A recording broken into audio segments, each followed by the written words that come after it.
how do we live? I mean, actually live out the Catholic Christian life. Well, as an evangelical Christian, I would have said, well, we listen to good sermons, we listen to worship music, we come to church, we worship Jesus, and try and live like him. Study our Bible, pray, and try and be like Christ. And that was good. There's a lot of good stuff in there that Catholics can learn. We call it discipleship, for one thing, which is a word that more Catholics need to learn how to do and to use, I think. But it was a very nebulous idea, how to be more like Christ. Well, this week on the show, I'm joined by Father Gregory Pine, Dominican friar, wonderful, brilliant philosopher, hilarious guy, to have a great time talking about the virtues and how grace can work through prudence and through the other virtues to help us live the Catholic Christian life. Help us to be more like Christ in real, tangible ways through the working of the virtues and the gifts of the Holy Spirit. It's a fantastic conversation. It's lots of fun. Father Gregory is an absolute joy to have on the show.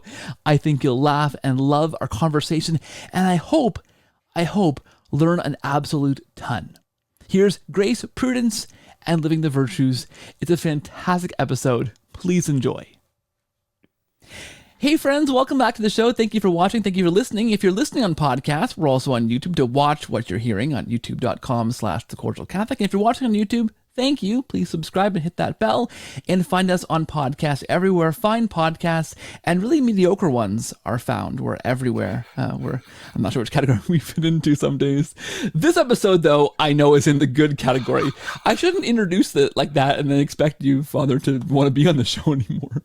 That's an okay podcast. I'm joined by Father Gregory Pine. He is a Dominican friar from the province of St. Joseph, normally based in Washington, D.C., presently joining us from Switzerland, where he's doing some doctoral work out there.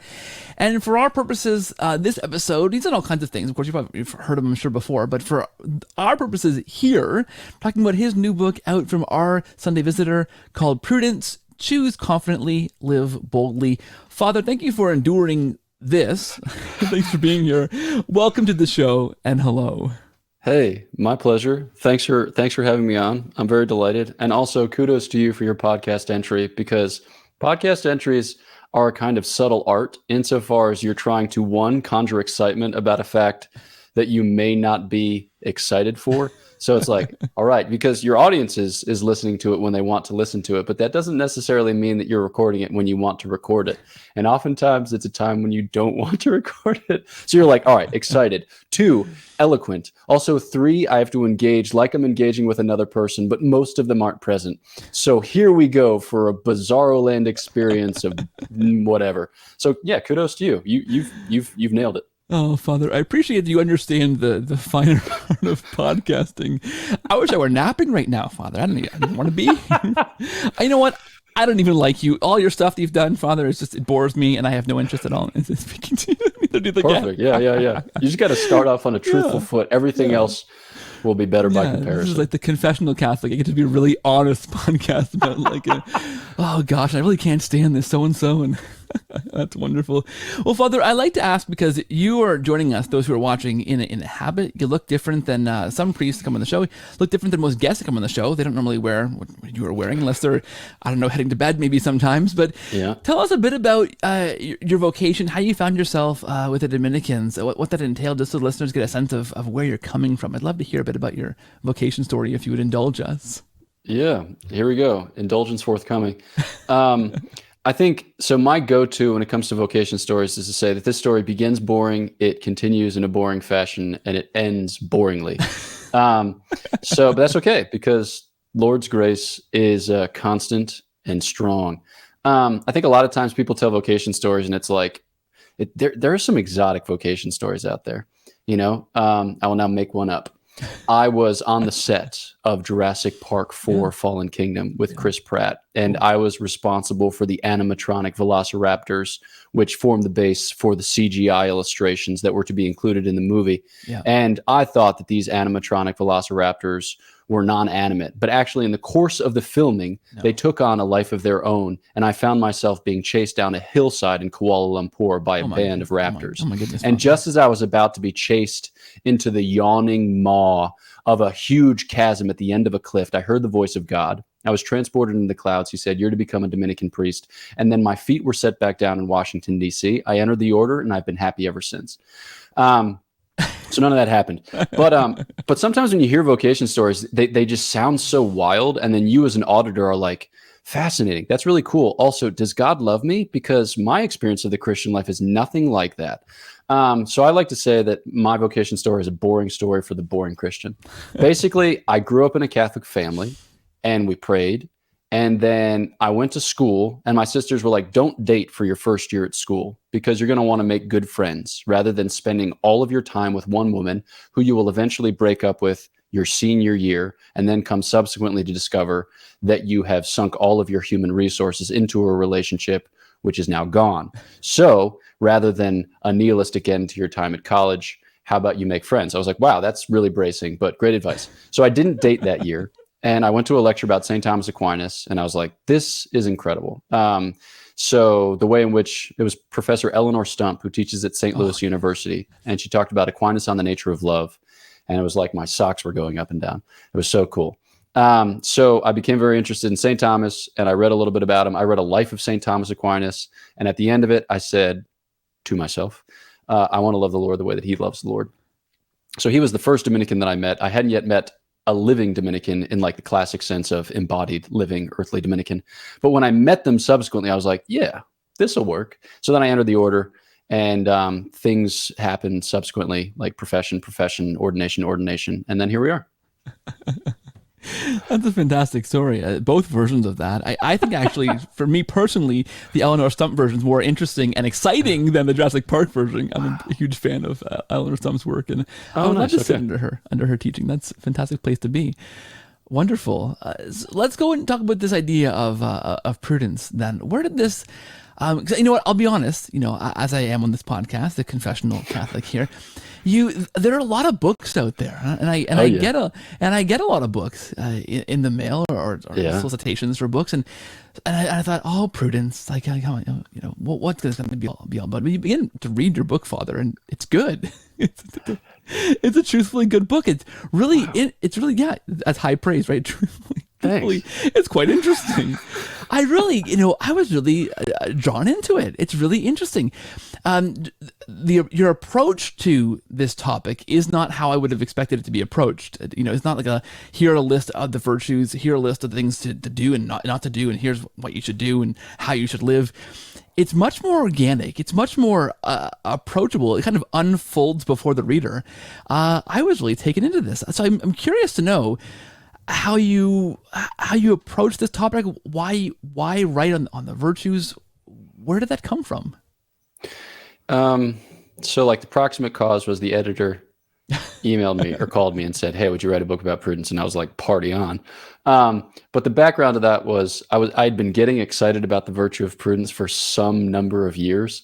So it's like one of those things where you find yourself talking about a theme and you realize that everyone is backing away and you're like, why is everyone backing away? And then you realize you're gesticulating wildly and sweating profusely. It's like, whoa, really got animated there. So I'd done some research on the virtue of prudence and I was like, holy smokes, this is incredible. We need to hear more about this because there are a bunch of people out there who are agonizing and anguishing over every decision that need be made as if human life were cracking the code or flipping to the answer key. When truth be told, human life is a kind of like ongoing series of partial answers and kind of semi-mistakes, which eventuates in a life of beatitude by God's grace. So like, I want to hear about that, right? Not in the sense that, sometimes you hear people talk about our woundedness and they're completely content to leave you in your woundedness. It's like, let's just celebrate woundedness. Let's celebrate brokenness. It's like, no. Like God wants to heal. God wants to grow, but also God wants to heal and to grow through organic means, through human means. And we as human beings have limited access to the reasons on offer. And we also have like limited capacity to wield whatever tools lay ready at hand. And so we're just not gonna like make a mess of things necessarily, but we're going to do it imperfectly. That's okay. All right. Not just in the mere sense, like we'll tolerate it, but like that's the expectation.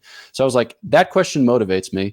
So let's talk about it for 161 pages, some of which are blank. Yeah, they are blank. Yeah. The title page is blank right now, as I saw it. In my version you sent me, I thought, well, what's this book called? Oh, it's fantastic though. And you know what? I love that approach to it because really it is very refreshing, right?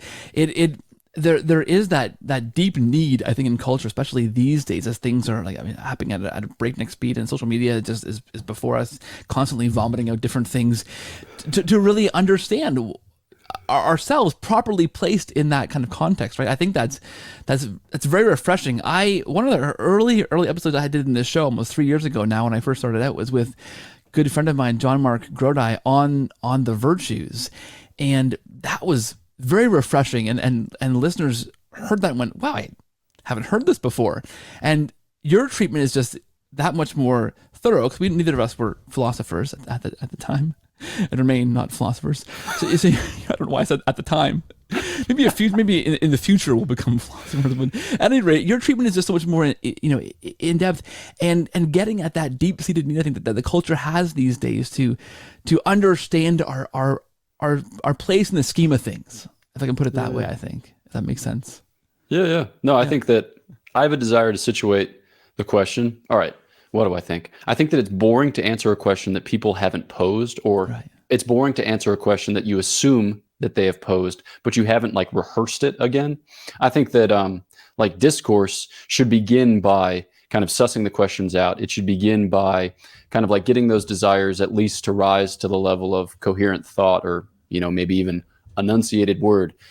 Because otherwise, if you're just like addressing phantoms or shades, then it's hard to like kind of hang your heart on a particular word or a particular proposal, because it doesn't lodge, in my own humanity. It doesn't take up a kind of residence in my heart. So I think that I just think it's super important to motivate the question of virtue, because I think people are motivated by, happiness.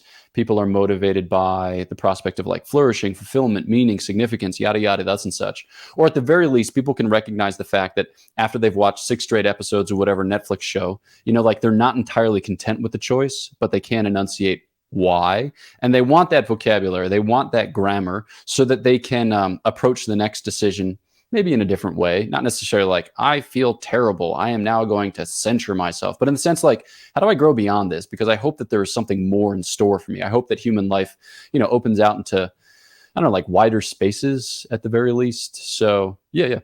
I love that. Well, you pose a series of questions. Each chapter in this book is kind of a question, and where you kind of begin is the idea of happiness. And I like how this kind of unfolds with the idea of so many of us think of, and this resonates deeply with me, certainly. Sometimes at the age of stage that we're at in our family, don't get a lot of sleep, don't get a lot of free time, don't get a lot of choice in what we're doing. And you pose the idea of happiness as this far off land that we try to think about. Oh, if I just do this thing, I'll be happy. If I'm heading towards this goal and I'll be happy, versus the idea of, I think you'd maybe call a more Christian version of happiness, which is the happiness in the present moment that God puts before us. Can you unpack the idea of I don't know, can I call it Christian happiness? That's really cheesy. Sure. I don't know. Yeah, I'm Christian happy. That sounds right. I'm a particular kind of happy, which involves me looking tired and hungry and overworked. Okay, so this tall, haggard child over here, he's doing great. I think that I think that the Christian notion of happiness goes hand in hand with the Christian notion of vocation. There's a sense that you're called, you're formed according to a purpose, and you recognize as a result that your life has a particular shape, a particular trajectory. And I think that we could call it whatever, like it's delightful, it's rewarding, it's it's whatever, to recognize the fact, or to experience the fact that you're tending along that trajectory, or you're assuming that shape, like you're fitting, as it were. You're doing the things for which you were made. And those might be very difficult things. They might demand of you sacrifice, like deprivation, sleepless night. They might ask very, very significant things of you, but you're willing to do it provided that you see it contributing to something real, like building up something good, So I think that in Christian conversations, we often foreground like the goods that are at stake, the good that are worth contributing to, that are worth sacrificing for, that are ultimately worth, giving of your life for. And so it's not that we completely dismiss the question of, like minimizing negative or otherwise stressful emotions, or, like we don't think about mental health, or we don't think about burnout, or we don't think about whatever, we take those into account. But ultimately within a bigger picture that has this sense of God's calling me and I'm responding. He's equipping me. He's outfitting me with what I need. And as a result of which, I know that the path set before me is at the very least possible. But certainly it can be good. Yeah, absolutely. And I think that notion too of this is so, I think, common in wider culture. If I just get through this week and then I have a vacation next week, I'll be happy then when I get through this thing that's right here, when I go on vacation next, right? That also creeps into the Catholic point of view, I think, a lot of times, right? The idea that just need this one more thing to be happier. God wants me to do this one more thing and then I'll be happy, versus realizing that we have that, the vocation right now in the present, right? Not constantly looking towards that next thing, right? Yeah. I think, there's a line in that first chapter. Real life is not elsewhere. Yeah. I think that sometimes we can begin to think somewhat magically as if my real life were just on the other side of whatever obstacle is presently occupying my thoughts. All right, so I'm living this my life. All right, so what is happening in this my life? So right now I'm writing the third chapter of my dissertation. It's the longest chapter. It's the most conceptually difficult chapter. It's also just the chapter, to be frank, is just killing me. Right, like I feel my very fragile humanity just kind of like crumbling under the oppressive weight of this chapter. just like, I'm not old enough to speak in such dramatic terms, but indulge me. Okay. So I feel that acutely. And it's not like, oh yeah, at the other end of this chapter, I'll be renewed. I'll be refreshed. I'll be re-energized, because that's not happening. Right. I don't think that moment doesn't await me. That, I might have an opportunity to take a retreat at some point in the coming year for a few days, which will be nice. And maybe I'll feel refreshed after that retreat for a hot second. But like my life is pretty clear to me right now. Like I know that I'm not going to get enough sleep. I know that I'm probably not going to eat as well or in as nourishing a way as I should. I know that I'll probably continue to take risks while hiking, which can continue to like compromise my bodily integrity. But that's okay. Like that still fits within a framework of happiness. Might I attend to all of those things in some way, shape, or form? Yeah. Okay. No problem. Plenty of people in my life who remind me of that on a regular basis. But for me, it's like I can assent to this vision because I know that it has a purpose, right? And the sense is that, so like for instance, today at like 5:25, where I looked at my computer screen and I said, I can't write another word or I'm going to chuck myself out my window. Don't be scandalized. My window is not that far off the ground. But I answered some emails, and a couple of emails in my inbox were from friends who were posing serious questions, which required like some thinking. And I wasn't the freshest, but I had the sense that, like you're given to these relationships. And so you can give yourself to these emails. Insofar as these emails are the means by which you give yourselves to these relationships, some of which are on the other side of an ocean. And I think that's, just like the simple sense of fit. That's the daily bread that God is more than content, is overjoyed to dole out with a generous abundance. Like we can know that I was born for this, not in the sense that like I'm wielding the spear and I'm currently chasing Hector around the walls of Troy. It doesn't have to be that. It doesn't have to be Achillean. It can just be simple, right? To know that I'm here for this. And that gives us the conviction that real life is not elsewhere. Real life is here. It is now. It is present before me. It's not to be discovered by going over or under or around or whatever. It's by embracing it. So, yeah. I love that. If I have the spear in my hand, though, suddenly I know that I'm in the wrong place. I think that's a pretty good indicator as far as I go. Yeah. So before you even unpack, really, I think the meat of the virtues, and there's lots of meat in this book to unpack, you talk about grace, and I think that's so important, because here's my take on this, and the take of, I think, a lot of listeners to the show who may approach the Catholic faith from a non-Catholic perspective. They may be new converts looking at converting and hear a thing like, oh, here's how to live. Here's how to use prudence. Here are the virtues. And may think that we're approaching this as, well, I can do all this myself, right? Catholics are this trope or this works-based religion. We do it all ourselves by our own means, pull up our own bootstraps and get on with it. And then God judges us on how well we pulled those bootstraps up, how well we practiced prudence and the virtues. But I think you had to preface this with a whole chapter about grace, because it's not really just by our own, merits, but that we're doing these things, right? So how does grace, before we even get into how to choose wisely and be prudent. How does grace inform or infuse all of that stuff? Yeah. I mean, it's fascinating. I love talking about grace. And I think that people, once they've heard about grace, they're happy to have heard about grace. But it's like if I'm advertising a talk, for instance, then I'm giving him whatever, East Jabip, Switzerland. And I'm like, Father Gregory Pine, grace, like 7 people are going to show up to that talk. But if I'm like, Father Gregory Pine, demons, like 250 people show up to that talk. It's fascinating. It's like, I never tire of talking about grace, but I think it's so vague in so many people's minds that they can't really like cling to it. They can't lay hold of it. But basically, grace is our participation in the divine life, right? It's so God, who is uncreated, right, gives of himself such that we who are created can share in his uncreated life. There are some distinctions to be drawn there for another time.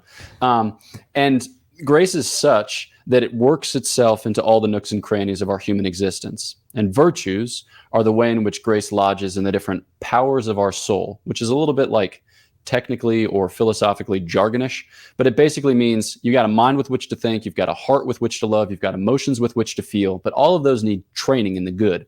And the virtues see that out. And so when we approach a theme like prudence, something that's very practical, it's about making decisions, there can be a temptation to approach it in a kind of self-helpy way. Like, here I am just trying to, like learn a little life hack so that way I feel less regret at the end of the day. Or here I am, using some cognitive behavioral therapy to address maladaptive thinking so that way I can be, like more peaceful or more calm in otherwise stressful situations, all of which are like worthy and noble enterprises. And I'm not knocking those, but I'm just saying that in the context of the spiritual life, all of this is underwritten by the recognition that it's God's work. All right. So St. Paul asks, 1 Corinthians 4, what do I have that I have not received? If therefore I received it, why do I act, or why do I boast, or why do I comport myself as if it were my own? And then I think about another line from, it's maybe like James 1 or James 2. Every good and perfect gift comes down to us from the Father of lights. So, okay, does that mean that we just recline in a barca lounger and wait for the time when God sees fit or deigns to bestow upon us an abundance of grace? No, right? Because often the way in which that grace is communicated is an organic, is a human way. So it's often in going about your life that you come to discover opportunities for consenting to and cooperating with the grace that God gives. But the recognition is that God is the primary agent and that we are secondary agents. Dare I say, in certain circumstances, we are but instruments in his hands. Speaking metaphorically, God doesn't have hands. Jesus has hands. This isn't a Christology talk. Moving on. So yeah, I think the basic sense is that we come before the throne of grace as beggars, right? We beg for God. We beg for his grace. We beg for the means with which we hope, to be able to carry out this life with anything approaching success or fidelity. And that humbles us from the get-go, right? That makes us to be recollected in the fact that left to our own devices, we're bound to fail, not for pity party, but just for sobriety's sake. So, come Lord Jesus, come and do not delay. I think that's just the kind of urgency with which we begin. Yeah. And I think for me, in perspective of a convert myself and talking to so many converts on this show and interacting with them, I think the problem, to put it in air quotes, with how non-Catholics see Catholics is they see us doing things to get grace, right? They see us going to the Eucharist to get grace. They see us going to confession to receive grace, or being baptized and believe these things give us grace. And it seems like from an outside perspective, without giving maybe the Catholic faith a lot of leeway or being very generous in the interpretation, it looks like we're just doing things to get grace, like an ATM, right? But that's quite a misunderstanding, I would argue. Yeah. The logic of 1 John is it's kind of my go-to logic. So sometimes you'll hear it said in like the faith works debate that Protestants think that we're justified by faith and Catholics think that we're justified by works. So misconception. We both think that we are justified by faith. Catholics and Lutherans actually signed a joint declaration in the late 90s to that effect. But there's a kind of insistence in the Catholic tradition that faith need be living faith. All right. So it need be faith working hand in hand with charity. And then there's a kind of simplicity to the account in 1 John where, the Apostle John just says like, all right, if you've got charity going on in your life, then you should probably see the effects of it. Right. If it's real charity, then it'll look like real charity. So if you say, like, I love my brother, but then you don't, then you're a liar and the truth is not in you. But by the same token, if you say, that you love your brother and you do, then that probably indicates that you do. That, like, the grace of God is at work in your life, and that the faith that you profess is animated by a charity which moves, or it's animated by a charity which causes changes within this present evil age. So yeah, I think that there's a lot of common ground to be achieved between Catholics and Protestants on that issue. And I think that's it's just a very, like, sensible, straightforward argument that, well, I don't know if St. John would describe it as an argument, but that we hear proposed in that first epistle. Yeah, absolutely.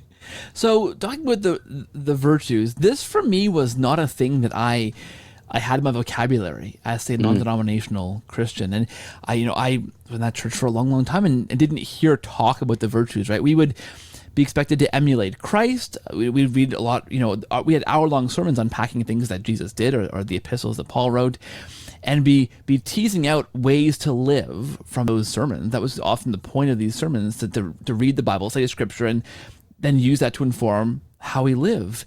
And maybe it was just my corner of Protestant Christianity, but we didn't talk about the virtues. It was this thing that just wasn't talked about. Maybe it was just too Catholic, too well, you do these things and then you that's how you be a good Catholic or whatever. Like, I don't know why we are so allergic to it, but encountering the virtues was kind of an eye-opening thing for me, because it is there's order to life, and the Church in her wisdom gives us these different ways of understanding our relation to how we are acting and growing in Christ and living out our life as good Catholics. We have these tools, if I can call them tools. I don't know if that's the right word. You can correct me, but I hadn't heard of them. It was really eye-opening. So I wonder if we can kind of start at the ground floor a little bit and unpack what those virtues are, just to begin with, at a very basic level. Is that too much to ask?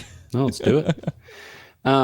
Just thinking as you describe it, I suspect that maybe one of the reasons for which there's less of an emphasis is because virtues are part of the story of sanctification. Right. So yes, God gives grace. He infuses it at baptism, whereby one is justified. But then the story keeps going, as throughout the course of a life, an individual is sanctified by growth in the life of virtue, by a greater kind of exercise of the gifts of the Holy Spirit, which we might touch on or might not, things like that. So, like, the life of grace is a life. It's no longer I who live, but Christ who lives in me, or, I am the vine, you are the branches. There's a kind of sap to it. And so it operates by its own interior logic, and it seeks to kind of exercise its dominion with greater and greater perfection in the life of an individual. And so, the virtues are part of that story. Basically, they're part of how grace works itself out in a human life, so as to conform that individual more entirely or more wholly to the Lord Jesus Christ, who himself was, full of grace and virtue. I think maybe that's a good place to start, just to talk about it in terms of how grace grows, and it continues to heal a person, it continues to elevate a person, it continues to introduce a person into greater intimacy with Christ, or it conforms one more wholly and entirely to Christ. So maybe that's a start. Yeah, I love that, because the other, I guess kind of the flip side of that I experienced as an evangelical Christian was this nebulous idea of being like Jesus, right? You want grace in your life. We often prayed for grace and did things that we thought would and I think did bring more grace into our lives, but it was very nebulous to just live out with this grace-filled life, right? And this, I think, puts some meat onto the bones and gives us some direction to know if we are growing in that sense. Here's how it should look. Is that fair to say? Yeah. No, I think I'm writing my dissertation basically on this question. So I have, like, a lot of weird thoughts about it, which I think is probably the case. I mean, you send somebody to write a dissertation on whatever theme, and it's basically like you've locked them in a closet with 350 books and just rattled it around for 2 straight years, and they come out just like, and you're like, whoa, settle down there, sweetheart. But yeah, this is, virtues, grace and virtues, and the gifts of the Holy Spirit are the nuts and bolts of our conformity to Christ, of our imaging Christ, who is himself the image of the Father. There are just many wild patristic and medieval things to be said about that very theme. But when St. Augustine talks about the most blessed Trinity, he says, God thinks of himself and his thought is so rich that he speaks it as a person, right? And that's the word. And he says the word is like God's notion of God and of all things in God. So it's the perfect image of God. But then the image becomes the kind of exemplar, which I don't know if you would, your listeners, if you would recognize that word, but like the first edition of a book that you publish is called the exemplar because everything else is typified on that. So it's the pattern, as it were, it's the shape. So that this image, which proceeds from the Father, is the exemplar of all creation. And so we who are made to the image of God are assimilated to God, are conformed to God through the image of God. So we go to God through Christ. We go to God through the word that he speaks, through the image which makes him manifest, through the Son in whom we are made, adopted sons and daughters and co-heirs. And the very concrete means whereby that assimilation or that conformity is recognized or realized are grace, virtues, gifts of the Holy Spirit, because they get into our human lives and they transfigure them. They transform them. They make it such that, fallen faculties are healed and grown beyond their bounds, such that we can actually participate in God's own knowledge of himself and God's own love of himself. And we can share in that conversation, as it were, speaking of conversation in a kind of loose sense, not just like chatting, but in the sense of sharing a life. So things get wild when you talk about participation in the life of the most blessed Trinity. And insofar as virtue is part of that story, it is a wild, wild theme. I don't know that I talk about any of that in the book, but I've been thinking about it a lot recently. It's just so cool. Well, tell us about the types of virtues there are, because there are the churches discern different kinds of virtues, and in those categories, different virtues. Can you unpack that a little bit? And then I want to talk about prudence. I think is a very important virtue, probably. But what underlays kind of this framework? What are the actual virtues, and how do they kind of fit? Yeah. So usually, people list them in different ways, but we can kind of go top down. So you have the theological virtues, and they're called theological because they have God for their end. So faith, hope, and charity, you recognize those. And they're mentioned in 1 Corinthians 13 as a kind of triad. But by faith, we attain to God who is first truth, right? God who speaks, who reveals himself.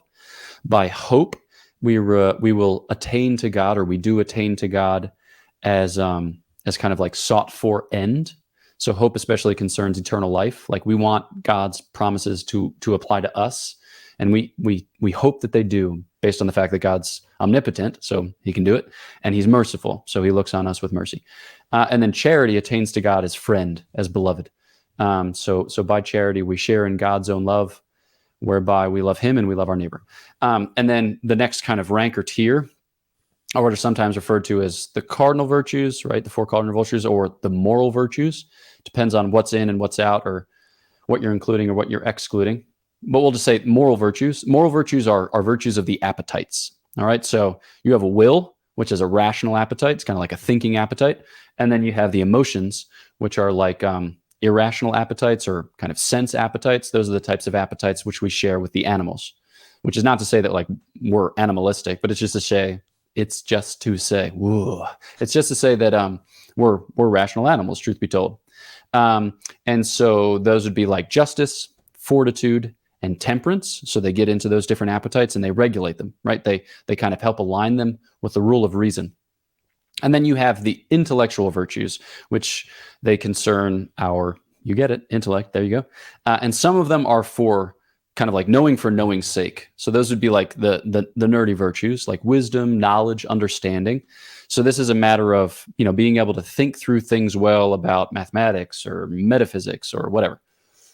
And then you have the virtues which inform our doing of things. Okay, so this would be the virtues of knowing for doing's sake. All right, and St. Thomas lists two, one of which is called art, which isn't like art in the arty sense. Like I went to a museum and I saw art, but art for him is just all making. All right, when you like make a product. So it could be like carpentry, or it could be like whatever, you're a sports agent, or it could be like whatever you're doing. If you're manipulating something in material reality and producing a product of some sort, that's art.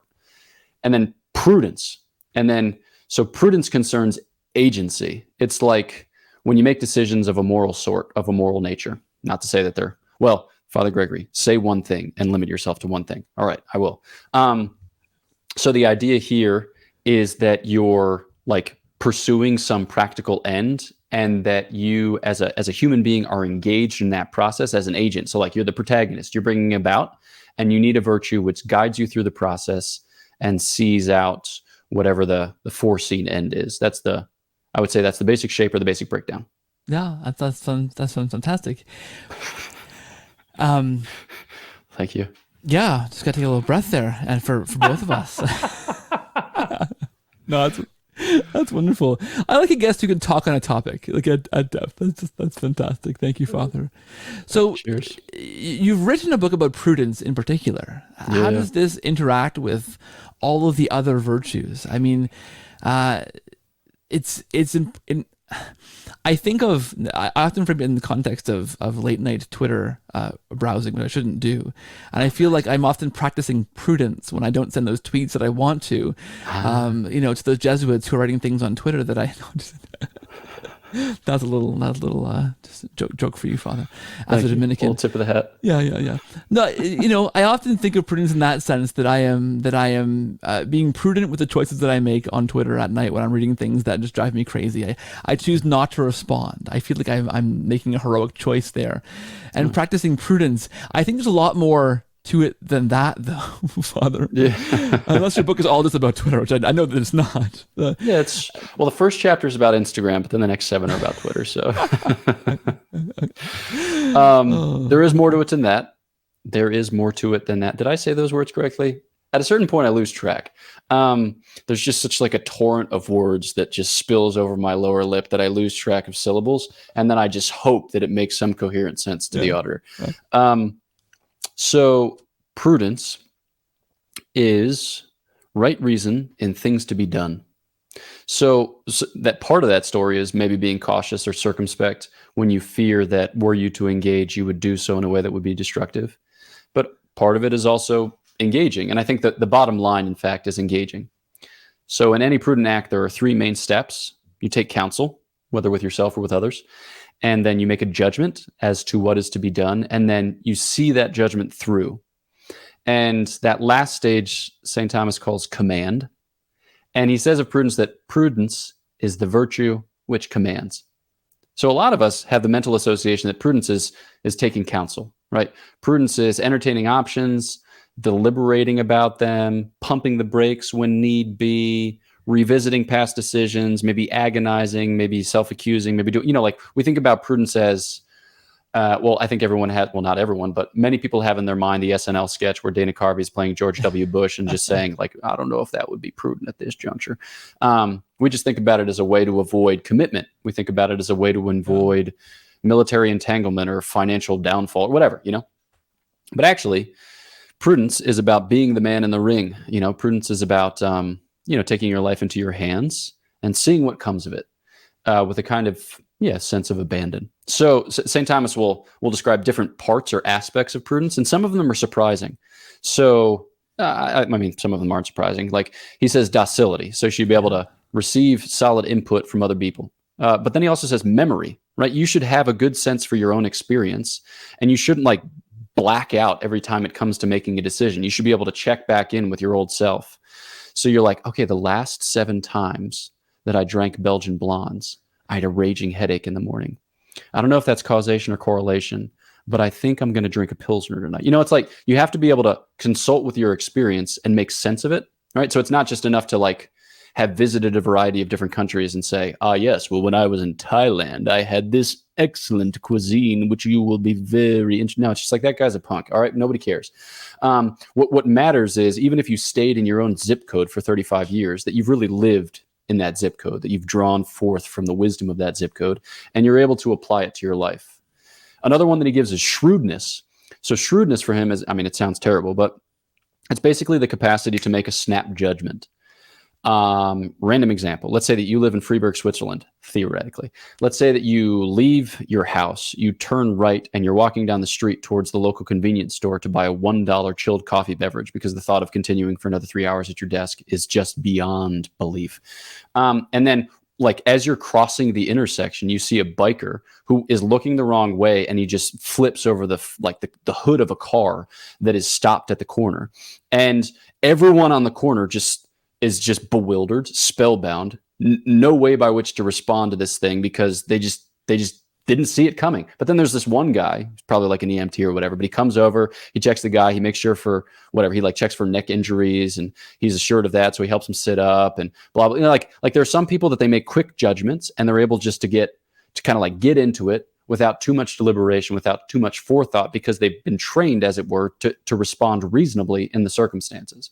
That's part of prudence, which kind of challenges our notion that it's like, no, being prudent, not for me tonight. You know, so I think that having a sense for all that goes into prudence can help fill out the picture and inspire in us a kind of engagement or a kind of renewed agency. I wonder whose voice you're doing with these accents. A few characters emerged here throughout the conversation, and it just makes me wonder. Makes me wonder too. Yeah. Sometimes I catch myself like caricaturing the same type of person a couple times in a row. It's like, do I have a grudge against like 57-year-old women from Rockville Center? Because I've been like doing this a lot. It's like, you know, take it easy, Chief. You know, you got to work that out before the show. Very specific too. Yeah, exactly. So I wonder, I mean, I feel a little bit like, so to use this example again, maybe it's a I don't want to beat a dead horse, even as a metaphor. that's horrible. But or in real life, that's horrible, Father. But I wonder, so I have, you know, for example, trained myself to know that I should not be on Twitter late at night, or I'll say things that I'll later regret. Is that a good example of that kind of, I'm not jumping in there to save that biker over the hood, but I know for myself that I shouldn't be engaging in those times, because every single time I do that, it ends up being not good outcome. That makes sense? Yeah, I think that's part of it. I think that a lot of people, they end their moral description with, it's prudent because I don't do a bad thing. But prudence isn't just repression. Yeah. Prudence is also like self-donation. So part of the reason for which that's prudent is because you probably have an easier time falling to sleep. Falling to sleep? Gosh, Gregory, speak better. You probably have an easier time falling asleep because you're less riled up. And so when you wake up the next morning, you're probably more generous and patient with your children. You probably stand a better chance at getting in however many minutes of prayer before your day starts. You're probably able to be more recollected, right? So it's all like part of what prudence does is I hate using the word tissue as a verb, but I'm going to do it. It like tissues your life together. So it shows you how things are connected, and it itself forges those connections. So it makes of your life something more coherent. It makes of your life something more whole. Because prudence is the eyes of the other virtues. Prudence is like the battlefield general, which surveys the field and says like cavalry there, artillery there, mortars there, you know, foot soldiers there, because he has a sense of the whole setting. He has a sense of the goal that needs to be achieved. And he has a sense of how all the particular parts play their role in the achieving of that goal. It's like providence of your own particular life. And so prudence actually marshals justice and fortitude and temperance in order to bring all these things to bear on your, you know, pursuit of flourishing in the context of the life of your family and your friends and your community and et cetera. So it puts your life together. So it's not just a matter of like, all right, I'm not going to say mean things on Twitter, or I'm not going to look at Twitter past a certain amount of or past a certain hour. Prudence asks the bigger question of like, how do I come to know and to love the Lord yet more perfectly? And how does that actually work itself out in all of the aspects of my life, such that I can be attentive to them and such that I can be more given to them? Yeah, that's a fantastic way of putting that, Father. I'm curious to dig a bit deeper in the idea of docility and how that intersects with prudence, because I use this a lot on this show, because one of the things that you do as a convert to the Catholic faith, which is kind of so foreign to a lot of non-Catholic Christians, is we really, you become Catholic not having everything always figured out. Like you don't become Catholic and have all your doctrines lined up and know exactly what the church believes on X, Y, and Z. You recognize that the church may think of new things we haven't thought about, say, you know, cloning or AI, and these things might develop. You hadn't thought of these things through, and have to be docile to the fact that the church is the church, and know that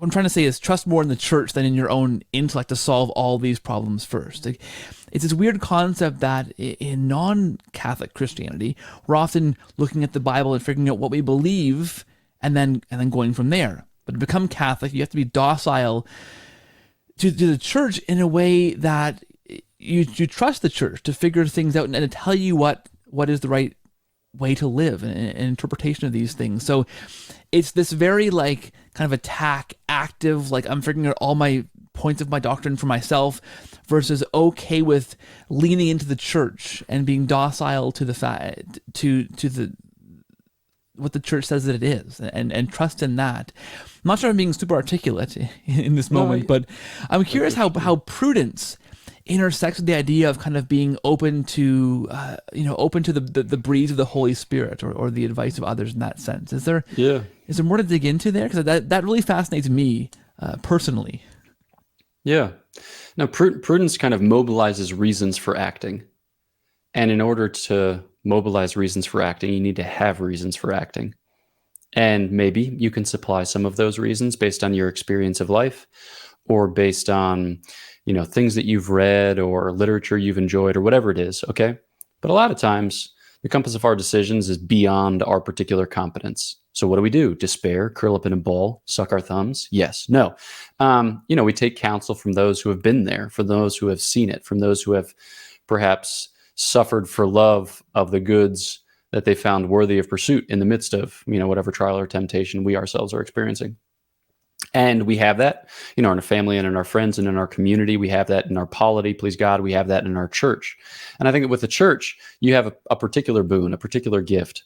Insofar as like a lot of the decisions that you're making for, the governance of your own life and the life of your family are just way beyond you because they can turn your eternal salvation, right? And so not only do they speak of a place that you haven't yet experienced, but no one with whom you will speak on earth has yet experienced it. And so like, what are you going to do to chart a course towards heaven? You're going to have to rely on some authority who claims to speak for God, as it were, in these particular matters, because the stakes are high. And so, we have that in the docility that we express vis-a-vis the church, because we look to the church to testify to the life of heaven, to testify to the life of God, and to speak prophetically and truly about all things in light of God. And in a particular way, and I said, preview of coming attractions, that we might touch on the gifts of the Holy Spirit. Here is that golden opportunity. St. Thomas, following St. Augustine, following the broad, Christian tradition in general, associates each of the virtues with a gift of the Holy Spirit. So he'll say that the virtues, they perfect human activity, but at a certain point, human activity kind of comes up short. And so then it looks to a divine activity to supply for its lack. And so the virtues are like certain habits of human competence, but then the gifts of the Holy Spirit are habits of openness to divine competence. So you're trying to make a decision, you're coming up short, you feel like you don't have all the resources that you need. That's precisely the point at which the gift of counsel, which is the gift of the Holy Spirit, which perfects prudence, that's precisely where counsel comes into play. So by the gift of counsel, you're able to entertain God's reasons. And so we have this kind of like simple folk wisdom within the Catholic Church where people are making a big decision. You'll often hear people say like, have you taken it before the Blessed Sacrament? And if you look at that from the perspective of an atheist, it's like, what in the world would that do? Like I've got this question that concerns whether or not, like I sell my condominium and use the down payment for my next house to take my entire family on pilgrimage to Medjugorje because I feel like this might be something that's part of our story of ongoing conversion. And you tell me that I should take it before. Yes, that's exactly what I'm saying. Why? Well, because God speaks, because God reveals, and because he does so in a peculiar way, like through this gift of the Holy Spirit, through counsel. And it's associated with his presence, with liturgical worship, with the context of, the believing church. So yeah, take it before the Lord. And so we say crazy things like this in the church and it becomes second nature, such that we lose our bearings when other people are like, what are you saying? We're like, wait, you don't get this? But yes, yes, docility is huge. And it's a big part of the story of our salvation.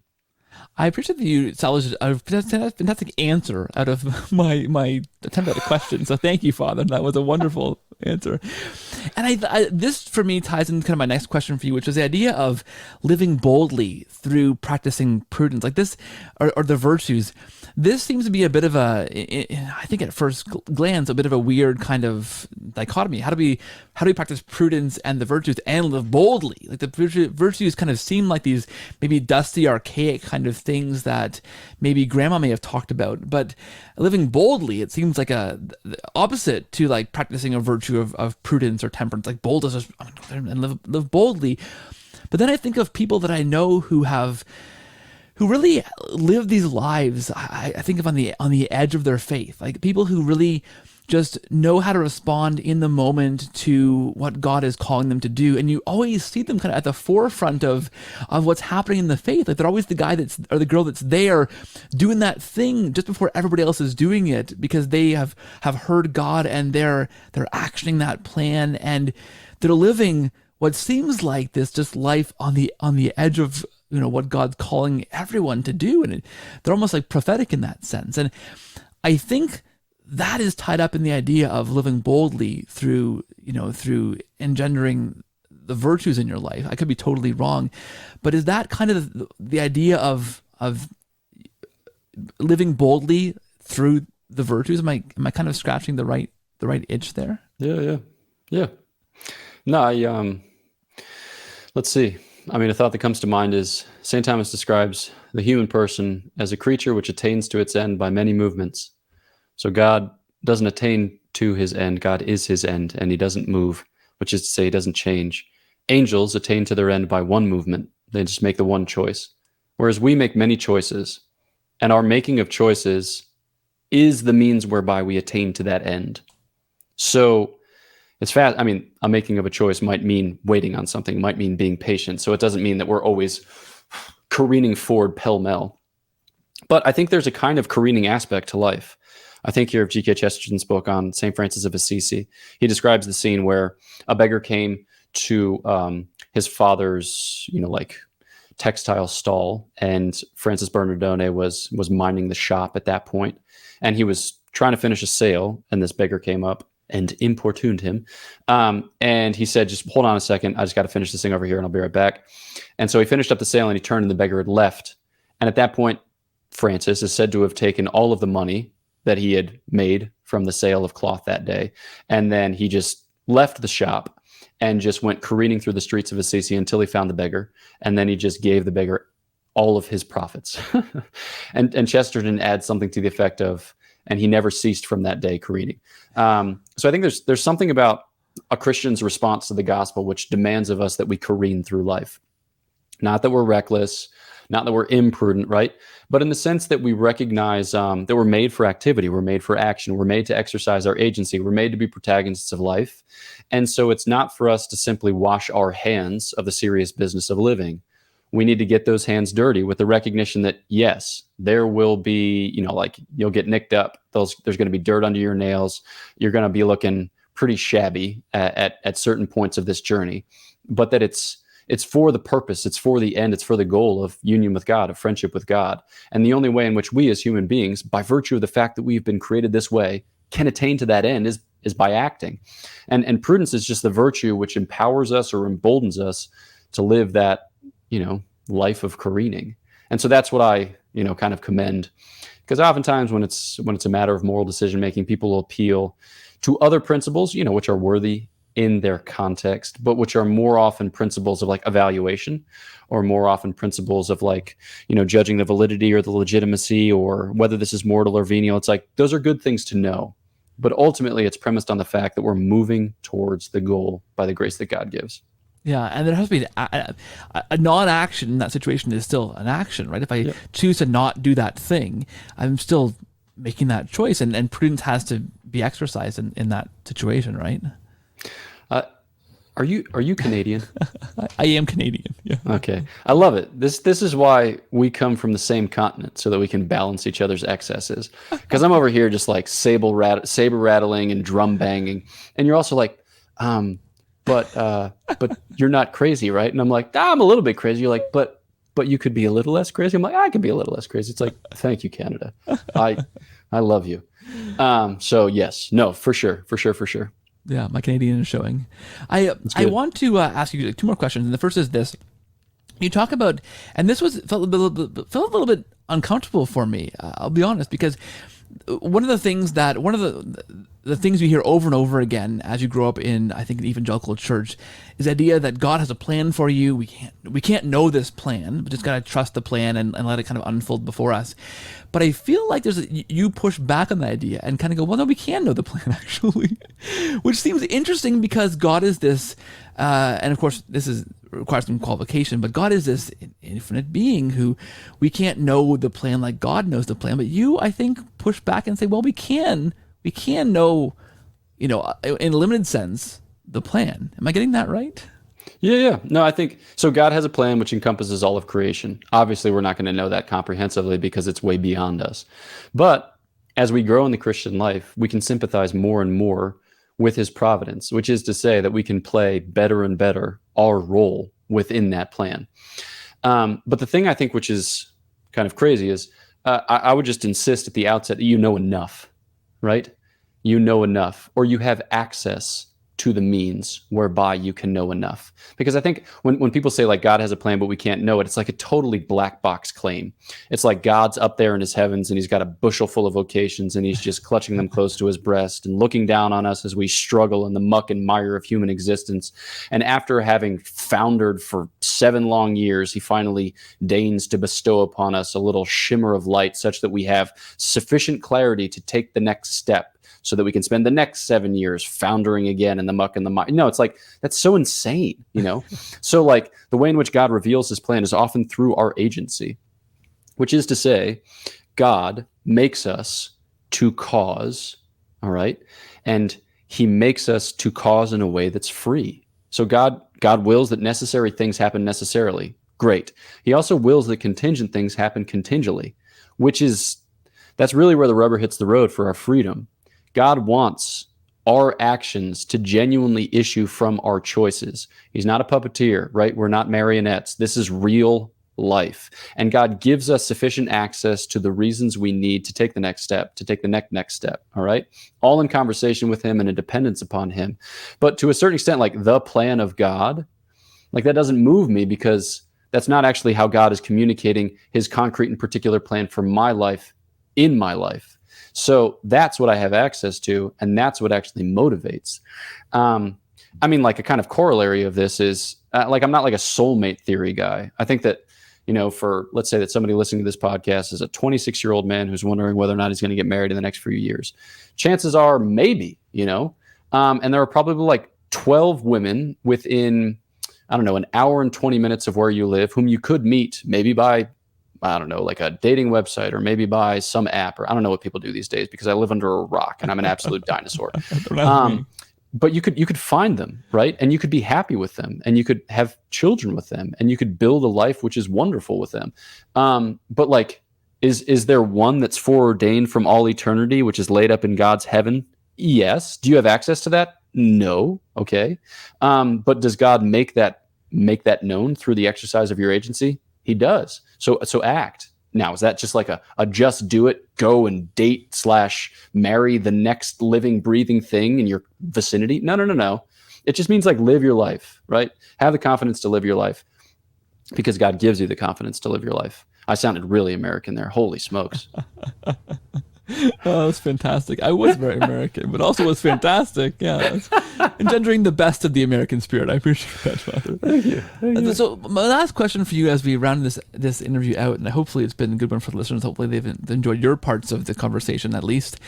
I wonder, so then how do we, when the rubber hits the road, how do we get more prudence? Are these things we should be praying for in our lives? Are these things we should be striving after?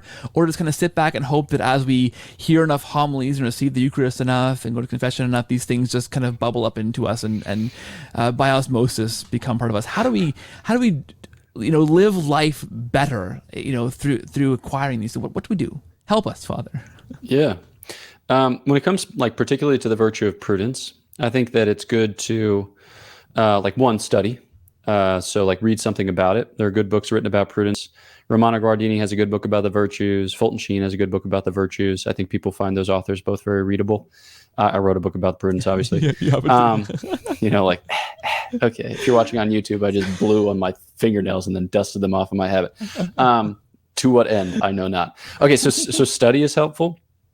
Another thing is like, so journaling can be a helpful practice, especially when it comes to making decisions. Decisions look differently before, during, and after. And I think it's good to be recollected in that. So that way you can craft your before in light of other durings and afters. You can also set for yourself kind of decision-making challenges. So if you tend to be vacillating, if you tend to have a hard time making up your mind, maybe challenge yourself to make a decision and stick to it. All right. So let's say you're the type of person that when you take a long car ride, you wait for the last available moment to gas up your vehicle. All right.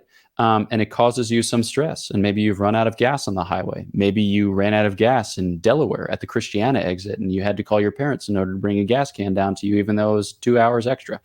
I mean, I wouldn't know what that's like. Right. So maybe you can, challenge yourself to be more decisive about when you gas up and how you gas up or something like that. It's like you every time you see, like a rest stop pass, you're like, maybe I'll get the next one. Maybe I'll get it's just like, you're just deferring decision-making. It's just like, okay, you see one, you get it, whatever. Maybe you waste some time insofar as you spend more time at gas stations than you could have otherwise, but you don't end up on the side of the road, stranded without gas. Or maybe if you tend to be overly decisive, challenge yourself to take counsel with one or two wise persons before making, whatever decisions are currently before you. And then, see if you can incorporate their advice. So like challenge your excess or challenge your defect by counsel. Another thing too would be, I think that you can grow in prudence by reading good literature, because you see in good literature a human experience kind of spun out, and it affords you a kind of unique entry into that human experience because the author has had an insight. The author has communicated that insight or kind of transposed that insight into a readable medium. And then you're able to partake of that insight, but it's a kind of whole cloth insight. So it gives you a real unique share in the humanity of another, both author and then characters. And I think that affords you a kind of broader scope for living from which you can certainly grow as a human person. And I think that's humanizing. That's in addition to the normal bread and butter stuff, like, obviously prayer, sacrament, penance, etc. But those are some small things. That's some fantastic homework, Father. I appreciate that. Dostoevsky, that's a good place to start. Yeah. Oh man, dude, this is a bone of contention. I'm not a big Dostoevsky fan. He's just too much the psychologist for me. I'm more of a Tolstoy fan. I just read Anna Karenina. Holy smokes! You know what? I read that on ebook, and so I had no idea how thick it was. It's it's on digital, you can't tell. And I'm getting through it. I'm like, okay, 1%. 1%. I read 200 pages. I'm still 1% through the book, and I thought, how long is this book? So I went and saw it, and we had a copy in paperback, and I thought, oh my gosh, okay, that's why I'll get there. Yeah, I like Russian novels for like extended periods of time where you're able to read 60, 70 pages at a sitting. Like if you're visiting your family for a few days after Christmas or something like that, good times. I don't like it for going to bed reading because it's like psychological torture and I'm asleep. Psychological torture and I'm asleep. It's like, nah! It's brutal. With your checklist of names next to the book, I have to read the book a little bit longer. I love it. Father, this has been really fun. Hopefully listeners will enjoy this. I think they will have, and I'm so pleased I've had you on the show. The book is Prudence, Choose Confidently, Live Boldly, from Our Sunday Visitor. Anywhere else you want to point listeners towards to, find more of your stuff, hear more of you, or things you want to recommend they should check out? What do you want to say as we close this thing off? Sure, yeah. Let's see. I contribute to 2 podcasts. One is called Pints with Aquinas, which I make a couple of videos. Each week, and then Godsplaining, which is a podcast of my province of Dominican. So there's 5 of us that contribute to that. So those are sweet. I recommend those. And also we're having retreats this summer in New York and in, North Carolina, to which you are most cordially invited. And then, those are the main things. That sounds fantastic. I want to say thank you, Father, for being here on the show. Truly, thanks for your time. Thank you for this book you've given to the church, which I think is fantastic. I think I said it was I first described it, but I'll say it's a fantastic book. It really is great. I love the way you approach it. Highly readable, like the other ones that you mentioned. I appreciate that you list these esteemed authors, and you please slide in there as well. So well done, Father. I don't know the dusty of the nails thing. I don't get that, but I don't think you did either. So we're on good terms. God bless you, Father. Thank you for your ministry. Thank you for your work for the church, and thanks for being here today. Hey, thanks so much for having me. Fantastic.